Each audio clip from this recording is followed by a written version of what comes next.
Japan के Osaka शहर के निकट किसी गांव में एक जैन मास्टर रहते थे।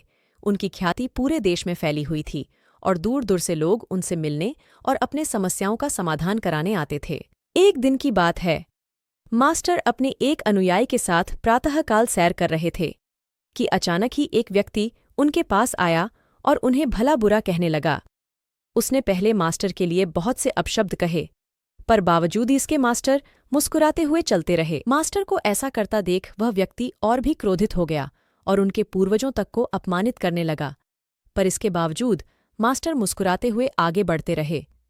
मास्टर पर अपनी बातों का कोई असर न होते देख अंततः वह व्यक्ति निराश हो गया और उनके रास्ते से हट गया। उस व्यक्ति के जाते ही अनुयायी ने आश्चर्य से पूछा, मास्टर, आपने भला उस दुष्ट की बातों का जवाब क्यों नहीं दिया? और तो और आप मुस्कुराते रहे। क्या आपको उसकी बातों से कोई कष्ट नहीं पहुंचा? जैन मास्टर कुछ नहीं बोले और उसे अपने पीछे आने का इशारा किया। कुछ देर चलने के बाद वे मास्टर के कक्ष तक पहुंच गए।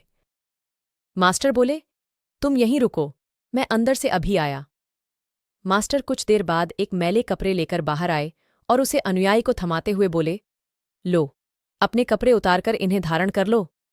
कपड़ों से अजीब सी दुर्गंध आ रही थी और अनुयायी ने इन्हें हाथ में लेते ही दूर फेंक दिया। मास्टर बोले, क्या हुआ?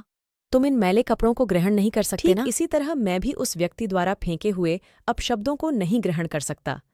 इतना याद रखो कि यदि तुम किसी के बिना मतलब भला बुरा कहने पर स्वयं भी क्रोधित हो जाते हो, तो इसका अर्थ है कि तुम अपने साफ सुथरे वस्त्रों की जगह उसके फेंके फटे पुराने मैले कपड़ों को धारण कर रहे हो। कहानी की सीख। गुरु ने शांत चित्त रहकर अपने आप पर और अपने विचारों पर काबू पाने की बात कही है। किसी के अपशब्दों से हमें बिल्कुल भी विचलित नहीं होना चाहिए। हमारे मन और तन पर सिर्फ हमारा ही कंट्रोल होना चाहिए।